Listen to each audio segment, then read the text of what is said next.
Ձեզ այսօր մենք մերելու ենք յոգուրտ։ Ինչ անում սպեկտրի համար։ Տաքացրած կաթ։ Եռացրած, տաքացրած կաթ, ինչ ջերմաստիճանի է կաթը։ 40։ Չէ, 39-ից 40 ներս։ Մեր մոտ էս պահին 39.7 է։ Իսկ ինչով ես մերելու։ Նարինե։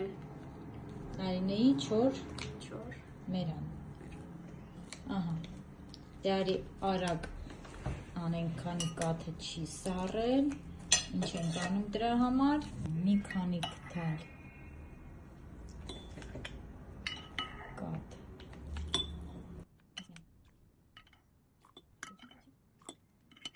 Լսում ենք մերանը։ Եվ հետո մի լավ խառնում։ Խառնելուց հետո ինչ ես անելու։ Լսնելու եմ մեջը նորից։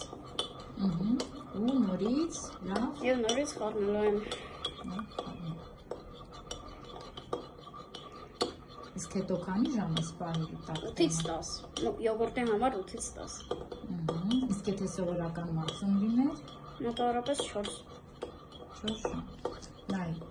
մածունը մերում են 50-ից բարձր ջերմաստիճանի։ Բայց մենք յոգուրտ ենք պատրաստում։ Որը մերում են 39-ից 41 աստիճանի։ Այո, որովհետև դրանից բարձր ջերմաստիճանի դեպքում օգտակար բակտերիաները մահանում են։ Դե հիմա արի ավելացնենք։ Որտե՞ղ եմ։ Դիր ոչինչ դիր։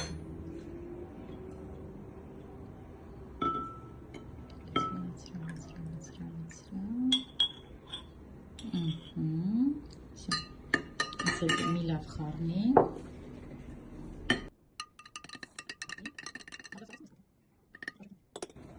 Եվ փակում։ Կաթնաթթվային բակտերիաներն են լակտոբակտերիան և բիֆիդոբակտերիաները։ Նրանք քայքայում են կաթի մեջի լակտոզան և անձնացնում են մեջի սպիտակուցը։